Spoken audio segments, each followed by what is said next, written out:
Hello दोस्तों, मैं उपेंद्र शर्मा आप सभी का कैप्टन शर्मा क्लासेस में बहुत बहुत स्वागत करता हूं दोस्तों। आई होप ये आई होप आप सब मस्त फिट एंड फाइन होंगे। तो बिल्कुल ये क्लास थोड़ा सा डिले हुई, इसके लिए सॉरी। तो आज हम बात करेंगे बिल्कुल जो स्टेप बताने वाले हैं, अगर आप इसको एग्जाम में फॉलो करेंगे बाकी सारी चीजें इसमें हमारे रेडी पढ़ रखे हैं। क्योंकि संस्कृत को रिलेटेड लेकर बहुत सारे क्लासेस, बहुत सारे क्वेश्चंस, बहुत सारे डाउट हमने पहले से ही आपको सॉल्व कर रखे हैं। जो सारी बातें हमने पहले बताई थी वही आज यहाँ पर काम आने वाली है। और बिल्कुल आपका इंस्टेंटली आपका आज ही पेपर 11 बजे से आपका सेकेंड मीटिंग आपका है शायद। ठीक है, तो आप इसको देख लीजिए। जो स्टेप बताने वाले हैं, जो करिकुलम बताने वाले हैं, जो आपने पहले पढ़ रखा है, उन्हीं सारी बातों को इस्तेमाल करते हुए हम अच्छे नंबर लाने का प्रयास करेंगे दोस्तों। तो ठीक है, आज की क्लास बिल्कुल आपको सेपरेट होने वाली है और बाकी डे बाय डे चलते रहेंगे। अब क्लासेस पुनः एक्शन में आ गए हैं और पुनः अब नहीं रुकेंगे, और तब तक नहीं रुकेंगे जब तक कि सब कुछ फाइनल नहीं हो सकता, हो नहीं जाता। ठीक है, चलो बिना देरी के स्टार्ट करते हैं। आई होप आप सब मस्त और रियली एकदम फिट एंड फाइन होंगे। चलो, जो बातें बताने वाले हैं, जो स्टेप बताने वाले हैं, वो ध्यान से आप देखिएगा। तो टाइटल आपने पढ़ ही लिया होगा, बीए द्वितीय वर्ष में संस्कृत के प्रथम एवं द्वितीय प्रश्न पत्र को कैसे तैयार करें, यानी लिखना कैसे, तैयार कैसे करना। अभी भी आपके पास 2 घंटे का टाइम है। पूरा जो भी अभी तक जिन भी दोस्तों ने अभी तक कुछ नहीं पढ़ा, वो 2 घंटे 3 घंटे अपना जो भी रीड आउट कर सकते हैं। पेपर लिखने का तरीका पता होना चाहिए दोस्तों। समझदार व्यक्ति टॉप करता है, ना कि बहुत ज्यादा पढ़ा लिखा। बस आपको लर्निंग नॉलेज इतनी होनी चाहिए कि आप हर चीज को अच्छे से मैनेज कर सकें। बस दोस्तों, बात इतनी सी होती है और कुछ नहीं। अगर हम बात करें तो बिल्कुल आज थोड़ा सा पैटर्न समझ लेते हैं। पैटर्न तो आपको समझ में आ गया होगा, क्योंकि जो भी बच्चे जिनके और सब्जेक्ट जैसे ज्योग्राफी का पेपर हो गया है, हिंदी का पेपर हो गया है, जिनका और सब्जेक्ट हो गया है, तो उनको पैटर्न तो बिल्कुल समझ में आ गया होगा, क्योंकि आपका पेपर 3 घंटे का ही होने वाला है। लेकिन हमने कहा कि नहीं, थोड़ा सा अगल जिन बच्चों को पैटर्न में थोड़ा प्रॉब्लम है, समझ लेते हैं। तो ये पैटर्न बिल्कुल है सेकेंड ईयर और थर्ड ईयर वालों के लिए है, जो इस बार एग्जाम हो रहा है। आज लघुत्री के 5 क्वेश्चन, मतलब प्रत्येक क्वेश्चन, एक क्वेश्चन आपका 5 नंबर का होगा। शब्द शब्द सीमा 100 नंबर की होगी आपकी। ठीक है, 5 नंबर का प्रत्येक क्वेश्चन 5 नंबर का होगा। एक क्वेश्चन में आपको शब्द सीमा, देखो बहुत सारे क्वेश्चन ऐसे आते हैं कि जो अति लघुत्री होते हुए भी, मतलब कि आप बहुत लिखेंगे तो 100 शब्द, मतलब 100 शब्द अगर मान लो आप एक लाइन में 6 अक्षर लिखते हैं, तो 10 लाइन दक्षिण 60 अक्षर, या हम 8 मान लेते हैं, तब भी तो आपको 10 लाइन लिखना पड़ेगा, तब भी 80 शब्द होंगे। तो लगभग हम जहां तक अपना एक्सपीरियंस बताएं, जहां तक हम लोग करते हैं, जहां तक बच्चों को बताते हैं, जहां तक हम लोग अपना एक्सपीरियंस अगर शेयर करें, तो अगर जिसका जो क्वेश्चन 100 शब्दों की सीमा तक बन रहा है, तो उसको आप बना दीजिए। और नहीं तो आप कम से कम 50 शब्द से तो ऊपर लिख ही लीजिए। अब लेकिन जिसका आंसर 20 शब्द या 25 शब्द में ही हो रहा है, तो उसको आंसर 20 ही 25 शब्द में दीजिए, कोई दिक्कत नहीं है उसके। जिस तरह चुनाव से रिलेटेड पूछ लिया, तो उसमें क्या लिखेंगे आप। तो इसलिए आप जो है, मतलब कि शब्दों के जैसे शब्द, जैसे प्रश्न पूछे उसके हिसाब से आपको उत्तर देना है, तो आपका बहुत अच्छे से क्लियर होगा। तो आप समझ गए होंगे, प्रत्येक क्वेश्चन आपका क्या है, 5 नंबर का है। शब्द सीमा 100 नंबर की है। अगर हम बात करें तो आपके 10 प्रश्न आएंगे, अति लघुत्री 10 प्रश्न आएंगे, जिनमें से आपको 8 प्रश्न करने हैं। तो 8 × 5 = 40, जिसके लिए आपको पूरे कितने 40 नंबर आपको मिलेंगे। तो बात समझ गए, 5 अंक का क्वेश्चन, 10 क्वेश्चन रहेंगे। 10 क्वेश्चन में 8 क्वेश्चन आपको करना कंपलसरी है। तो प्रत्येक क्वेश्चन 5 के लिए, तो 8 × 5 = 40 नंबर आपका अति लघुत्री आपका ये हो जाएगा। तो आइए समझ गए, क्लियर हो गया। अब बात करें हम लघुत्री, तो लघुत्री आपकी आएंगी 4 व्याख्या आएगी, व्याख्या आई इसमें से। ठीक है, तो व्याख्या आपकी पूरी तरीके से बनने वाली है। तो इससे पहले आपको ये पैटर्न समझ लेते हैं, उसके बाद फिर बात करेंगे पेपर के हिसाब से। लघु उत्तरीय प्रश्नों की अगर हम लघु उत्तरीय प्रश्न की बात करें, तो आपका एक प्रत्येक क्वेश्चन 10 नंबर का रहेगा। 4 व्याख्या आएंगी आपकी। अब व्याख्या के बारे में थोड़ा सा बटन बात करेंगे। प्रत्येक व्याख्या आपको 300 शब्दों में करनी है। अब व्याख्या कैसे करनी है संस्कृत में, यजुर्वेद की व्याख्या कैसे करनी है, विशेष कैसे लिखना है, टिप्पणी कैसे लिखनी है, सारी बातें हमने पिछली क्लासेस में डिस्कस कर रखा है। जो भी आप सब पढ़ रखे हैं वही सारी चीजें अप्लाई करनी है। अब अप्लाई कैसे करनी है, किस ढंग से लिखना, अगर आप लोग भूल गए हैं तो एक बार हम पुनः उसको समराइज करते हुए पुनः आपको एक क्लियर कट में, एक अच्छे वे में बताने का प्रयास करते हैं। आप ध्यान से सुनिएगा और ध्यान से अप्लाई कीजिएगा, बात बन जाएगी। तो प्रत्येक क्वेश्चन आपका 10 नंबर का होगा। 300 शब्दों की 300 शब्द सीमा होनी चाहिए। ठीक है, कम से कम 200, मतलब कि 250 से 300 के बीच में होनी चाहिए आपकी। देखो, आप क्वेश्चन आपका लघु उत्तरीय 10 नंबर आपको प्राप्त हो रहा है, तो जैसी बात है कि कुछ ना कुछ तो मैटर लिखना पड़ेगा। तो बिना लिखे तो आप हो नहीं जाएगा। शब्दों को आप विशेष बहुत ज्यादा ध्यान नहीं रखेंगे, गिनेंगे नहीं कि वहां पर डेट पेज लिखने के बाद वहां काउंट करेंगे 300 शब्द हुए कि नहीं। गिनना नहीं, एक अनुमान आपको बता रहे हैं बस। जैसे आप एक लाइन में लिखते हैं 6 अक्षर, तो 10 लाइन में 60 अक्षर। तो इसी प्रकार ऐसे क्या होता है कि एक अंदाज लिया जाता है, बाकी और कोई गिनता नहीं है वहां पर। लेकिन हाँ, अगर आप उतना लिखें तो उतना कि हम लोग को उसको अनुभव होता है कि हाँ, इतना इसमें शब्द है प्रॉपर। तो बात समझ गए। 4 व्याख्या आएगी, 4 मतलब एक 3 2 प्रश्न आते हैं। एक प्रश्न में आपको 2 3 व्याख्या होती है। क्वेश्चन भी आ जाते हैं, ऐसी बात नहीं है इसमें। इसमें क्वेश्चन भी आते हैं। क्वेश्चन किस प्रकार आते हैं पहले डिस्कस कर चुके, लेकिन यहाँ पर फिर हम एक बार डिस्कस करेंगे। तो 2 व्याख्या आपकी करनी होगी, 4 आएंगी, 2 करनी होंगी, जिसमें कि आपका प्रत्येक क्वेश्चन 10 नंबर का, 2 20 नंबर आपका लघुत्तरी मिल जाएगा आपको। ठीक है, पैटर्न आपका बिल्कुल सेम ऐसे जैसे हम बता रहे हैं ऐसे रहेगा, थोड़ा बस जैसे आप लघुत्तरी में क्या है, यहाँ पर हम बता रहे हैं व्याख्या आ सकती है, वहां पर हो सकता है कि व्याख्या कुछ दे दे, कुछ क्वेश्चन दे दे, तो ये संस्कृत में वैसा होता रहता है। लेकिन जो पैटर्न है, मतलब जो प्रश्नों का ये सिंपलाइजेशन है और जो शब्द सीमा है, बिल्कुल आपकी ऐसे सेम होने वाली है। अब यहीं पर हम बात कर लें दीर्घोत्तरी प्रश्नों की। दीर्घोत्तरी प्रश्नों में क्या है कि जैसे 20 नंबर का प्रत्येक क्वेश्चन होगा, 4 क्वेश्चन आएंगे, इनमें से आपको 2 करने होंगे, 2 ऑप्शन रहेंगे आपके। तो बिल्कुल भी दीर्घोत्तरी में आपका 20 नंबर आने वाला है, 20 नंबर प्रत्येक क्वेश्चन पे आपको मिलेंगे। शब्द सीमा 60 600 शब्द रहेंगे, जिसमें कि अगर हम इसमें पूरी तरीके से कंटिन्यू अगर इसमें चर्चा करें तो 600 शब्द का मतलब है कि किसी प्रकार आप लिखेंगे तो 4 पेज तो कम नहीं लिखना है आपको, क्योंकि भाई आप सिद्ध करते हुए आप क्वेश्चन को लंबा भी लिखेंगे। अगर आप 4 पेज से कम लिखते तो जैसे बात है नंबर थोड़ा सा कम मिलने के आसार हैं, लेकिन आप प्रयास करें कि 4 पेज से कम नहीं लिखना आपको। आप कहेंगे लिखेंगे कैसे, शब्द कैसे बनेंगे, उसके लिए हम बात कर रहे हैं ना अभी। अभी बात करेंगे कि दीर्घोत्तरी किस प्रकार से लिखना है, सारी बातें यहाँ पर समराइज करेंगे। तो बस इसको आप ध्यान से समझिए और ध्यान से बात करिए, तो आपका पैटर्न समझ में आ गया बिल्कुल। तो आपका पूरा पेपर 100 नंबर होने वाला है, 40 नंबर टोटल आपका रहेगा लघुत्तरी, 20 नंबर लघुत्तरी और 40 नंबर आपका कितना हो जाएगा टोटल दीर्घोत्तरी। तो 40 40 80 20 100 नंबर आपका कंप्लीट होता है। तो ये रहा बिल्कुल पैटर्न, आपका पेपर इसी डिजाइन पे आपका बनने वाला है, बन गया है बिल्कुल। आप आज पेपर आपके हाथ में आएगा 11 बजे, तो आप देखिएगा। चलो फिर थोड़ा सा इस पे बात कर लेते हैं।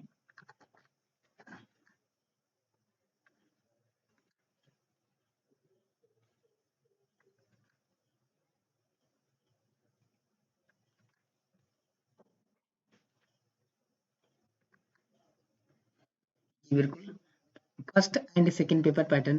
अब देखो पेपर की बात करेंगे, पेपर में आपका क्या क्या मैटर है इस पे चर्चा करते हैं। ठीक है, बिल्कुल आपका ये रहा। ठीक है, अगर हम बात करें इसमें, किसमें बात करें, पेपर फर्स्ट में। पेपर फर्स्ट में अगर हम बात करते हैं वेद एवं उपनिषद, जैसा कि इसका आपका एक टाइटल है, पेपर का शीर्षक है, और सेकंड पेपर आपका है संस्कृत साहित्य का इतिहास तथा गद्य काव्य। अब देखो थोड़ा सा आप लोग, क्योंकि पैटर्न टाइटल के हिसाब से आप लोग थोड़ा सा कंफ्यूज हो रहे होंगे, इस पे हम आपको क्लियर कट बता दें, बिल्कुल आप समझना ध्यान से। पेपर फर्स्ट की अगर हम बात करें तो वेद एवं उपनिषद है। उपनिषद में आपका दिया गया है, आप उपनिषद तो पढ़े ही होंगे, इसमें आपको सारी बातें बताई जा चुकी हैं पहले से ही। कठोपनिषद आपका पहला एक बुक है आपका, वो आपका फर्स्ट पेपर है। वेद बोले तो जिसमें कि आपकी कंप्लीट थी, उसमें वेद में पूरा था, शुक्ल वेद मतलब कि ऋग्वेद शुक्ल मतलब कि ऋग्वेद यजुर्वेद के अंतर्गत आप जानते हैं कि शुक्ल वेद शिव संकल्पम सूक्त आया था, तो आपका हो गया यजुर्वेद, ऋग्वेद, यजुर्वेद, और उसी में आपका 2-3 पॉइंट हैं, तो आपको जो ये बातें हम वहां पर कर रखे थे। ठीक है, कठोपनिषद के तहत है, मतलब कठोपनिषद आपका तो उपनिषद में आ गया, तो एक बुक आपकी हो गई। और वेद से रिलेटेड जिसमें शिव संकल्प सूक्त है, पुरुष सूक्त, विष्णु सूक्त और विश्वदेवा सूक्त, ठीक है, और हिरण्यगर्भ सूक्त, आरण्यक सूत्र सूक्त, ये सब पढ़े नहीं थे, आपको समझाए थे ना इंपॉर्टेंट सारी बातें वहां पर जब पहले क्लासेस होती थी संस्कृत की, तो वो सारी बातें इसी में आने वाली हैं। वहां पर जैसे क्वेश्चन आपको बताए थे उसी प्रकार यहाँ क्वेश्चन भी आएंगे। अब अतलगुत्री में, अतलगुत्री का प्रश्न है, इसमें वेद और उपनिषद से कैसे बनेगा, ऐसे वेद में पूछ लेगा कि शिव संकल्पम सूक्त का देवता कौन है, गुरु कौन है। तो बिल्कुल जैसे क्वेश्चन आप हम सारी बातें आपको डिस्कस कर ही रखी है पहले से, सारी बातें आपको बता ही रखे हैं। तो जो आप बातें आपने पढ़ रखा है, जो आपने बताई रखी हैं, वही सारी बातें आपको यहाँ पर ध्यान रखना है, और उसी का प्रयोग करते हुए आपने पढ़ रखा है, तो थोड़ा सा वही पुराना बातें याद कर रख लो, बात बन जाएगी। अभी भी आपके पास 1-2 घंटे हैं, जिनके पास समय नहीं है, बिल्कुल थोड़ा सा वही देख करके अपना रिवाइज करके चले जाए, लिखने का तरीका भी बता रहे हैं। तो ये बात समझ गई, वेद एवं उपनिषद से किस प्रकार से प्रश्न आएंगे। लघुत्तरी में आपको जानते ही है। ठीक है, तो आपका वेद और उपनिषद दोनों से व्याख्या रहेगी। अब उपनिषद की बात करें तो कठोपनिषद आपका, जिसमें की बात आप जानते ही है कि यम और नचिकेता के बारे में यहाँ पर डिस्कस किया गया है इसमें पूरी तरीके से कठोपनिषद में। ठीक है, नचिकेता द्वारा जो है, नचिकेता द्वारा वरों को किस प्रकार प्राप्त किया गया है, तो इस प्रकार से इसमें चर्चा थोड़ा सा की गई है। तो ये सब सारी बातें तो आप तो सब जानते ही हैं, आप तो पढ़े ही हैं। ठीक है, तो इसलिए आप सबको बहुत बातें जानना बहुत जरूरी है, और आप सब लोग सीख रखे हैं तो आपको उसका बेनिफिट इसमें मिलेगा। तो अब जैसे बीच में बोल दें हम, तो मतलब कि वेद में आपका कठोपनिषद से आएगा, कठोपनिषद का प्रथम अध्याय आपको लगा है। तो इसमें अगर हम बात करें तो नचिकेता द्वारा जो 3 वर प्राप्त किए गए थे यमराज द्वारा, उसका उल्लेख जरूर करिएगा, बहुत जरूरी है वहां पर। और सारा प्रश्न जैसे बताए थे ना इसकी प्रीवियस ईयर में कैसे प्रश्न आपका आएगा, ऐसे पूछेगा कि मतलब कि नचिकेता ने यम से प्रथम वर क्यों मांगा, या क्या मांगा, इसका उदाहरण सहित स्पष्ट कीजिए, मतलब कि इसका पूरा क्या कीजिए, पूरा एक्सप्लेनेशन कीजिए, विवरण दीजिए। तो प्रश्न आपके बिल्कुल दीर्घोत्तरी, लघुत्तरी, देखो लघु उत्तरी तो आपका बिल्कुल व्याख्या बनने वाली है। जैसे व्याख्या व्याख्या में क्या करना है, संदर्भ लिखना है, प्रसंग लिखना है। अब आप संदर्भ प्रसंग सब सारी चीजें इस पे बात की जा चुकी है, तो उसको क्लास देखना डिटेल में, आप चैनल पे चले जाइए, आपको बहुत सारी बातें मिल जाएंगी, प्लेलिस्ट भी बनी हुई है, तो वो सारी बातें आप जानते ही हैं। टिप्पणी में किस प्रकार लिखना है बताया थे, टिप्पणी पे एक वीडियो बना हुआ रखा है, तो जो नहीं है फटाफट वो वीडियो जाके वहां पर पूरा कंप्लीटली देख लें, और फिर कोई डाउट होता है तो फटाफट से क्या करें, हमें तुरंत मैसेज कर दें, हम मैसेज आपको टेलीग्राम चैनल पे आपका डाउट क्लियर कर देंगे। तो ये आपका रहा पेपर फर्स्ट, जिसमें आपके कठोपनिषद है, और उसमें आपको जो आपको बताए थे मतलब कि ऋग्वेद और यजुर्वेद, और ये इनसे रिलेटेड जो संकल्प सूक्त ये है, इसमें आपको बात है। तो आपका ये फर्स्ट पेपर आपका होता है कंप्लीट। इसके बारे में हम बहुत सारी बातें आपको पहले समझा चुके हैं। बल्कि हाँ, सेकंड पेपर जो आपका, क्योंकि सेकंड पेपर उसमें आपका था क्या, एक तरीके से अगर देखा जाए तो ये ऑप्शनल था, तो इसमें थोड़ा सा समस्या हो सकती है। अब हम पूरे तरीके से फाइनली इस पे बात करने वाले हैं। अगर हम बात करें सेकंड पेपर का आपका संस्कृत, इसका साहित्य, संस्कृत साहित्य का इतिहास। जैसे हिंदी साहित्य का इतिहास होता है, मतलब इतिहास मतलब आपको ये होता है कि जो चीजें घटित हुई हैं क्रम से, उसके बारे में चर्चा करना, इतिहास तथा गद्य काव्य।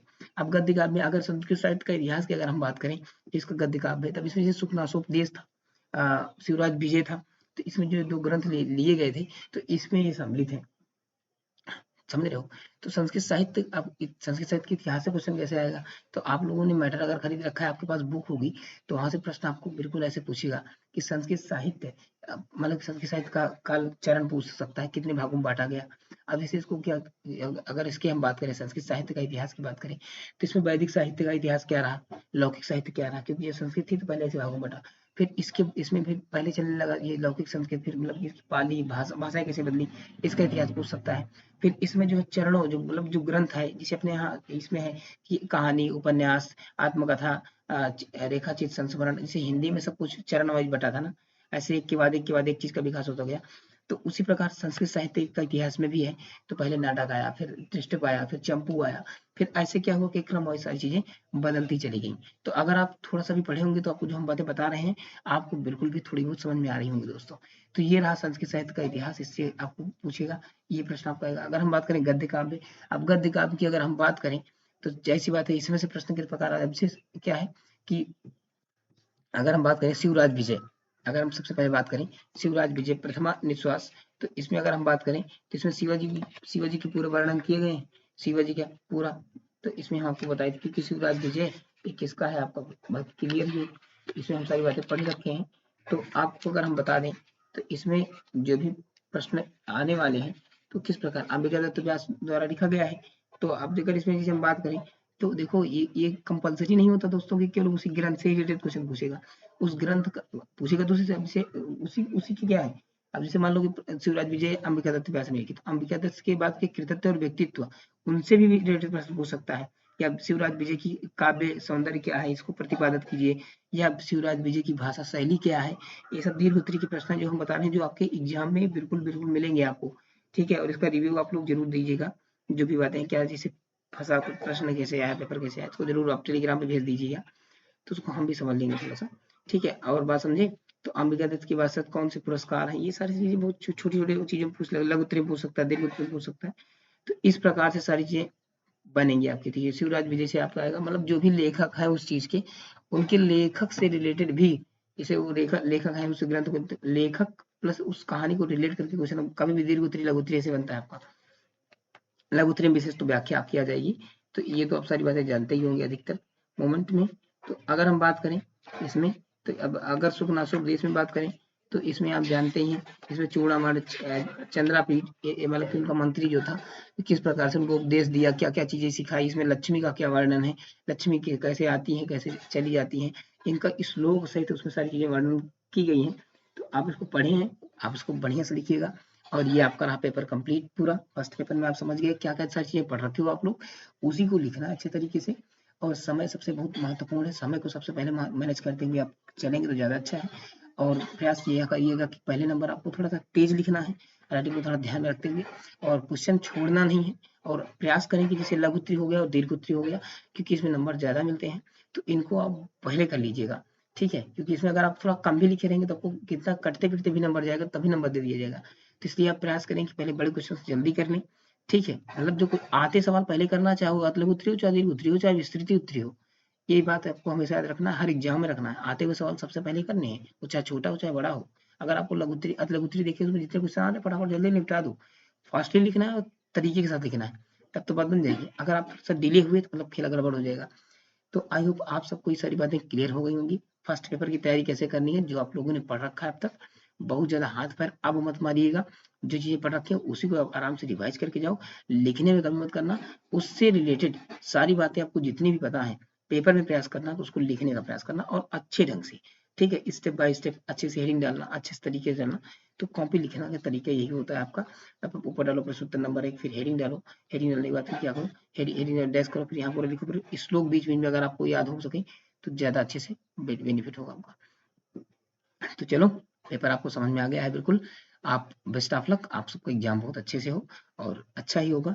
तो आप सब बस ऐसे तैयारी करते रहिए। बाकी जो आपका सेकंड पेपर है उस पर भी हम चर्चा करेंगे। अगला वीडियो आपको बिल्कुल जो क्लास, क्योंकि जो सेकंड ईयर में है या थर्ड ईयर में है, तो जिनके लिए पर्यावरण या इन्वायरमेंट का पेपर ये आपका ऑप्शनल होगा। इसमें कैसे इसको कैसे तैयार करना है, 19 तारीख को है, आज 2 तारीख हो गई, तो इसको अभी से बता दें ताकि आप लोग अच्छे से तैयार करते रहें, जो भी देना चाहते हैं वो भी अच्छे से दें। तो इसका मॉडल पेपर आज या कल तक अपलोड हो जाएगा आपका, इसको ध्यान से, इसका पीडीएफ फॉर्मेट भी मिल जाएगा टेलीग्राम चैनल पर, तो वहां से देख लीजिएगा। चलो फिर, आप सब वीडियो अच्छी लगी है तो लाइक करिएगा और जो भी चीजें शेयर करिएगा बिल्कुल। कैप्टन शर्मा क्लासेस को press the bell icon and YouTube channel को ज़्यादा से ज़्यादा वीडियो को शेयर कीजिएगा बस।